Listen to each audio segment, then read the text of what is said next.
Yes, I know I'm several weeks late to this since I got sick before the film came out, but I am finally here with my full breakdown and spoiler review of Mortal Kombat 2. Hello my fellow oddities, I've kept you waiting long enough. I think Mortal Kombat 2 is a flawless victory, and here is why, starting at the very beginning. The movie opens with King Jared and Kid Kitana right before the final of the Edenia vs. Outworld tournament. It's nice to see some King Jared and Kitana interaction because outside of the arcade endings and the MK1 timeline, this isn't really something we see. It's one of those changes this film makes that, even though it's inaccurate because Kitana in the games wasn't old enough to know Jared before Edenia's downfall, it makes for a more satisfying experience as a narrative. Jared fights Shao Kahn, and at this point I was already tearing up and being like, his shit's so peak, oh my god. The way they make this mountain of a man, Martyn Ford, still look like a competent fighter and not just a huge dumb brute was incredible, and the sound effects and camera work really showed straight off the bat that the fights had massively improved. As always, Jared is defeated and killed by Shao Kahn,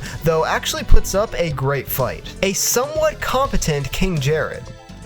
That's a first. Sindel has her one and only cool moment of the film where she attempts to attack Shao Kahn with a knife, but obviously she would be no match for the Emperor, who forces her and her people to kneel. All besides one, little Kitana. Kitana takes King Jared's little blue sash, and that basically becomes Kitana's hair tie that she's known for, which is a recurring thing throughout the rest of the movie. Even though this isn't quite at the level of MK 2021's opening, this just set the bar so high, a bar that, unlike MK 2021, was actually able to be met by the rest of the film. Then we cut to Kitana training with Jade, using the sash to get the upper hand. Kitana and Jade's friendship in this movie is portrayed really well, probably the best it's ever been portrayed in MK media. I was worried when test screenings were saying Jade was super unlikable, but thankfully, I have no idea what they were talking about. Jade even gives Kitana her fans in this movie's universe, which is a nice way to connect the two even more. Then we cut to Raiden in his badass new fit, basically saying, hey, we lost Kung Lao, we need a sub to step in, and that's when we get the Uncaged Fury trailer.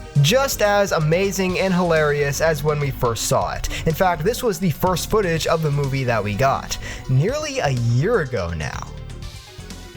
Jeez. But this movie trailer is playing on one of Johnny's screens at Comic-Con, where no one is asking for pictures or autographs, no one cares about him. He goes to the parking lot, and that's when Raiden shows up, along with Sonya. We get some pretty funny lines from Karl Urban about Big Trouble in Little China and Lord of the Rings, making the Gandalf comparison just like Kano in the last one. What do I make, Gandalf? What does my fortune cookie say? But then Raiden teleports them to the Sky Temple. By the way, huge improvement over the underground temple from the first movie. I know that set was due to budget reasons, but this just looks so much better, even if the green screening can look a little funky sometimes. Sonya introduces Johnny to the tournament and other combatants, Jax, Liu Kang, and Cole, but as soon as Johnny learns that he could die in this thing, he wants to go home. Yo, send me back. I want to go back. The characters all try to convince him to stay, and it's actually nice to see people like Jax and Sonya, and Cole I guess, try to use their humanity and emotions to get Johnny to fight, relating to being scared, while Liu Kang and Raiden try to explain what's at stake with the actual tournament. Ultimately though, Johnny ain't having it and is sent home to the bar where Ed Boon is working. Then I believe this is when we're introduced to Quan Chi resurrecting Kung Lao. And he resurrects Kano as well because he took Shinnok's amulet in the last movie. Basically, Quan Chi and Shang Tsung are trying to get the amulet and imbue it with the power of a god, Raiden, which they can sort of imprint onto Shao Kahn, making him immortal in the tournament. That has to be cheating, right? I mean, it's in the name. I've heard some people online really disliking this plotline with the amulet, and while I agree it's definitely a weird and kind of out of left field inclusion, I actually didn't mind it. It gives a few characters a little more to do than just job in the tournament, and creates another plotline that lets both Johnny and Kitana have their own separate character arcs, rather than one having to overshadow the other in a singular tournament plot. So Kano is brought back, funnily not as a revenant because his soul is apparently too corrupted to begin with. Quan Chi takes the amulet, and in return, Kano gets his laser eye back after Sonya stabbed it in the last movie. And Josh Lawson as Kano is still just as great as he is in the first. He's not in it as much, but I'd argue the little screen time he has is even more hilarious than the first film. Then we get to the first round of the tournament, where Sonya fights Sindel and Kitana fights Johnny Cage. But because Johnny didn't want to fight, he's sent there while drinking at the bar, so Johnny is thoroughly unprepared, and it makes for a very entertaining fight, if that's what you want to call it. It's mostly just Kitana beating on Johnny, who isn't even really trying to engage, more so just run away, but Kitana tracks him down and dazes him. Shao Kahn, who's been watching this fight from afar, calls for Kitana to freeze him, but just like in the game, she lets him live, causing Johnny to just fall over from the dizziness. So good. Sonya and Sindel is another great fight in the pit bottom. Close quarters, and Sindel's scream has so much weight that I was bracing for impact each time she did it. And the arena has constant hazards to avoid with the spikes, which allows Sonya to outsmart Sindel, despite being outmatched in terms of raw power. She uses one of the rotting corpses to shield from the scream, and eventually gets in one of her ring blasts, shooting a hole through Sindel's abdomen, and then slams her jaw through one of the spikes. And while I do really like this fight, I do think Sindel kinda got punked here because she only has one more scene in this movie, and I have no idea what she'd even do in MK3, so she feels pretty wasted in this one. And so both Earthrealm and Outworld have lost one fighter, leaving each with 4 remaining. We get a really nice scene between Raiden and Johnny Cage, which is probably the scene where Raiden's improvements as a character shine the most, as he's actually able to give some wise words to Johnny and some funny moments as well. I love the Thunder God's portrayal here. But then it's revealed that Kitana is actually a spy working for Raiden under Shao Kahn, hence why she spared Johnny Cage. But when she returns to Outworld, she finds out Jade has been following her, and correct me if I'm wrong, but I'm pretty sure some of the dialogue here is lifted straight from MK9.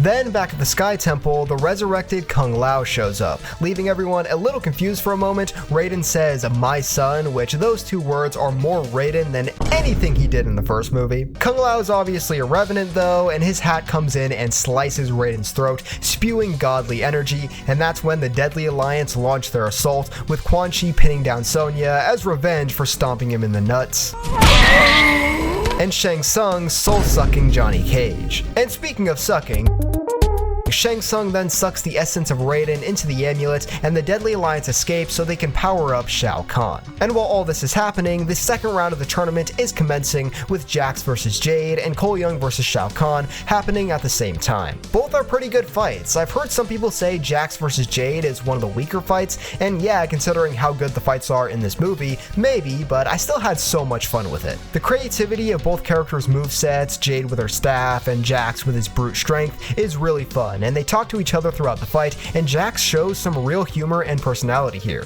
It's great. Jax eventually overpowers her, but spares her since Kitana spared Johnny Cage. Another great moment for Jax's character, but this also means Jade kind of figures out that Kitana is with Earthrealm. Then we have Cole Young versus Shao Kahn. This was me nearly 5 years ago. Now, what should be done with this guy in Mortal Kombat 2? Kill him. Kill him dead.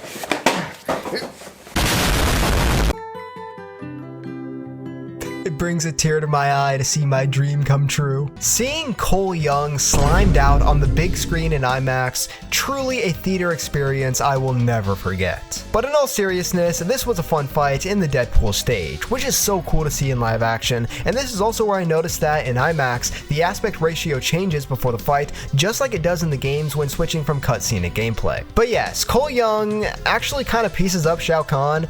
Not sure how I feel about that, but Shao is immortal at this point, so when Cole delivers the killing blow, it doesn't kill him, and instead Shao regenerates, slams Cole on his back, and then crushes his head with the hammer. And just for good measure, and because having it and not using it would be stupid, Shao sweeps Cole into the Deadpool. Gotta sweep, sweep, sweep! I do wish we saw his actual body melt. It kinda just sinks in and we don't see anything. And not just cause I hate Cole Young, but cause it would be cool. And after that, the best fight in Mortal Kombat history. Liu Kang versus Revenant Kung Lao.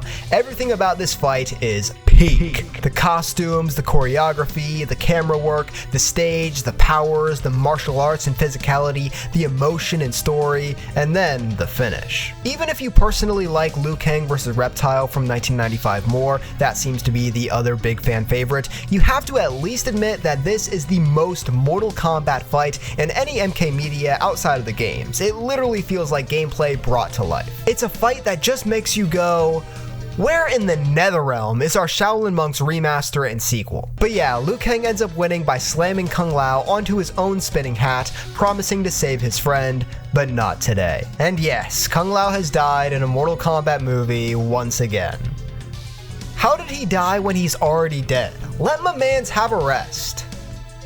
And not a rest in peace. After this, it's 3-2 to Earthrealm. However, Shao Kahn is a little bit immortal, so after being sad about Cole for about 2 seconds, they come up with a plan to retrieve Shinnok's amulet from Shao's castle and destroy it, which will make him mortal again. The only way to get there, though, is through a secret passageway, which happens to begin in a Tarkatan village. And this is one of those areas where the pace of the film really felt a bit too fast. A bunch of stuff just happened, we get no time to really process it, then we have this new plan and thing we're focused on, and we're immediately just going for it. I would have really liked if in between these scenes, the characters just sat down and talked a bit or something, I don't know. It's around here that we also see the resurrection of Bi-Han into Noob Saibot, who is tasked with keeping guard of the amulet, and Kitana is also captured by Jade. At the Tarkatan village, the Earthrealmers plan to get Baraka's help by defeating him in combat, but Baraka really ain't interested until Johnny starts running his mouth, calling Baraka scared for not wanting to face the greatest fighter they have, Liu Kang. So Baraka accepts the challenge, but instead of Liu Kang, he wants Johnny Cage. The Earthrealmers collectively agree Johnny is cooked. And at the start of the fight, it certainly seems that way. Johnny is just kind of running around, only attacking to keep Baraka off of him, which makes for a really fun sort of chase sequence until the actual back and forth begins. Basically, Johnny gets some encouragement from the other heroes, saying that he's an actor, so he should act. And this is the first time Johnny Cage is Johnny Cage. He puts on the sunglasses, starts doing the exact moves from the Uncaged Fury movie, does this funky sequence where he sort of charms Baraka by flailing his arms, which Baraka is just in awe at. And then Johnny flips into the splits and does the nut punch. I will say, I think 1995 did the nut punch a bit better, just had more impact to it. After this, Baraka is so impressed by Johnny Cage that he calls him the greatest fighter he's ever seen and asks to be trained in his ways. And in large part, this is supposed to be funny, and it is, but it also serves Johnny's arc. After becoming Johnny Cage again, he finally has someone who's a fan of him. That someone just so happens to be a dude with razor sharp teeth and swords for arms. And yeah, Baraka is just incredible. So funny, so likable. I feel like CJ Bloomfield isn't getting enough credit for what he brought to this character, and I have no idea what's been going on with him since MK11, and also why these movies keep making these nothing burger characters into the greatest version of them you've ever seen. If you put this much effort into the main characters, it'd be like the most goated shit ever. But Baraka agrees to help in exchange for some masterful training from Johnny Cage, taking them through the passages to Shao Kahn's castle. Kitana is then brought before the Emperor by Jade, who threatens the once again resurrected Sindel, now with a head brace for her broken jaw, in order to force Kitana to confess to working with Earthrealm. He then has Kitana sent to the middle of town to be chained up and made an example of. When the Earthrealmers get inside the castle, they split up, which is where we get the fight between Shao Kahn and Liu Kang. Again, absolutely peak. Liu Kang opens with a double dragon attack, which burns away Shao's skin, but it heals right back. And it's so cool when you have fights where the fighting is more of a secondary distraction almost to some other real objective. So while Liu and eventually Jax and Sonya are battling the Emperor, they're also trying to get Shinnok's amulet out of its cage. But right when they get it out, Noob shows up and takes it to the Netherrealm, and at the same time, Jax is defeated and stabbed through the throat by Shao Kahn, which really bummed me out. Jax was so cool in this movie. And this is also the second time he's died via a throat stab. At least it wasn't a stiletto this time. Then Shao Kahn, Liu Kang, and Sonya are teleported to the Edenian/Outworld town, where Kitana is being held for the final part of the tournament, while Johnny is left behind in the castle. Johnny is then confronted by Kano, who kills the Shadow Priest guards that are with him, as he's betraying Outworld for Earthrealm. They manage to get back to the Sky Temple, and Raiden only has one last teleportation left, as his powers are diminishing, so they plan to go to the Netherrealm to take and destroy the amulet. But they'll need a guide, and that's when we're introduced to Hanzo Asashi in his sort of makeshift garden he's created for himself in the Netherrealm. At first, he's not really interested in helping, but they mention Bi-Han, and the dude's like, "Alright, where we headed?" Jade also heads to the Netherrealm as well, saying it's to help Noob, but really she's had a change of heart and plans to help the good guys. This is where I think Jade's arc could have been better. I think they dragged her being evil a bit too long and should have set up her redemption earlier, so this didn't feel so sudden and rushed. In the Netherrealm, Scorpion battles Noob while Johnny and Kano face the Shadow Clone, and at the same time, Liu and Sonya are going against Shao Kahn. I will say, and this is as a huge Noob Saibot fan, I think the Scorpion versus Noob fight is being a bit overrated overrated online. I think it was just too brief and didn't really have the brutality or impact of some of the other fights. It's not bad though. Seeing Noob's powers in live action, still really cool, and Hiroyuki Sanada is the perfect Scorpion. Back in Outworld, Shao overpowers and stabs Liu Kang through the chest, which kills him? This is the death that really confused me. Liu Kang gets stabbed, then fire surrounds him, and he says his destiny was not to defeat Shao Kahn, but to save Kung Lao.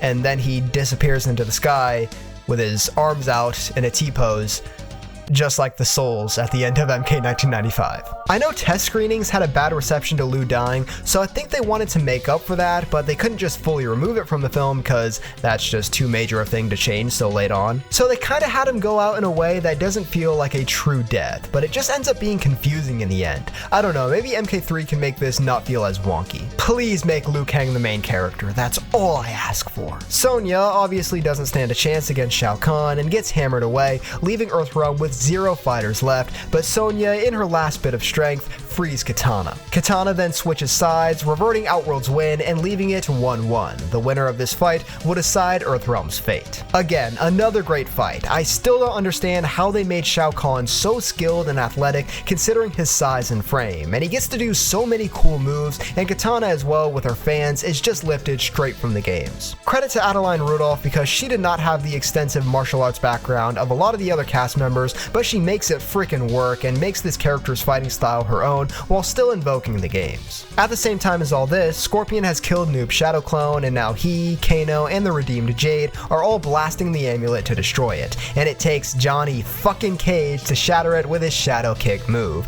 Not killing Noob. Okay, he's not dead, but this restores Raiden, who was about to be assassinated by Shang Tsung, and we get this badass line, You should be running. before he does his iconic electric fly attack. This also makes Shao Kahn mortal, leaving him open to a throat slash by Kitana. Shao is still alive and kicking though, and manages to overpower Kitana, holding her throat, and it looks like he's won, but just like earlier in the film while training with Jade, Kitana takes out King Jared's sash, the one tied in her hair, and overpowers the Emperor. She rips off his mask, stabs the sides of his head with her fans, and makes her blade spin, sawing his head into pieces. Badass fatality. Definitely one of the best and most satisfying in MK movie history. And I'd really like to do an MK movie fatality ranking someday, maybe with Knick Knack Paddywhack, you never know. The Adenian people all bow to Kitana, but she tells them all to stand as they do not kneel, and she is now Queen Kitana with Jade by her side. Sindel nowhere to be seen, unfortunately. Poor woman. And the movie ends with Johnny Cage telling the not at all exaggerated story of the movie to none other than Baraka and the Tarkatans.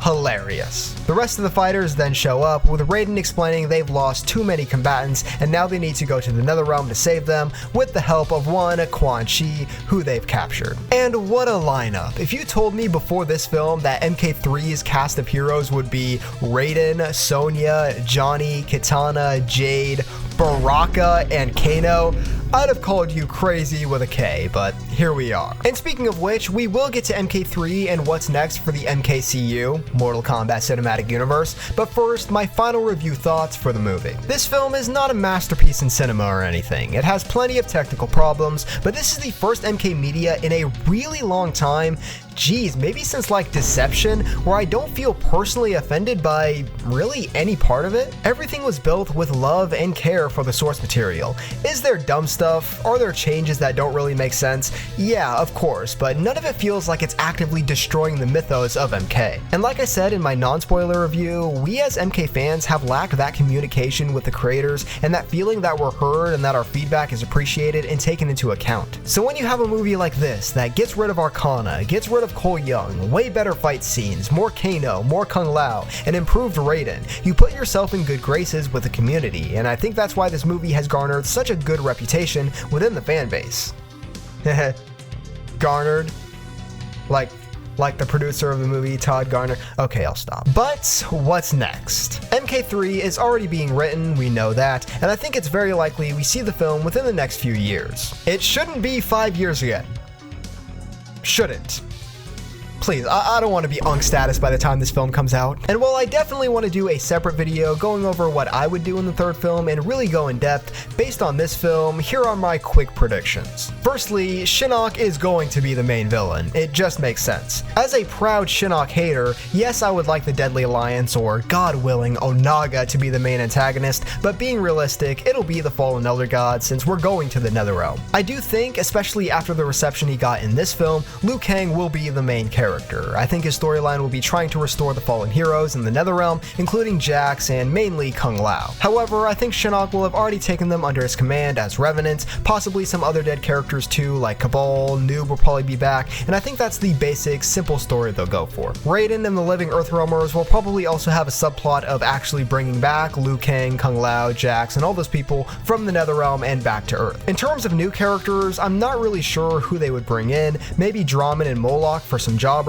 Serena and Ashura would be badass. I'm not sure they'll do them though, but one character who literally has to be there, no question, is Kuai Liang. They shockingly didn't have him in this movie, which makes it like the second or third MK thing ever to not have Sub-Zero in it at all, Special Forces and Tournament Edition being the other two. So yes, they'll introduce him, and if they're introducing him, at that point you might as well have Smoke, Cyrax, and Sector. So yeah, the third movie is looking like an interesting plot and set of characters, and if we've learned anything from this movie, it's that they'll learn from what we have to say, so we can expect an even better third outing. But that'll do it. Let me know your full, in-depth, spoilery thoughts on Mortal Kombat 2 in the comments down below. Subscribe and leave a like if you want, and that's wraps on this one, my fellow oddities. I'll see you next time.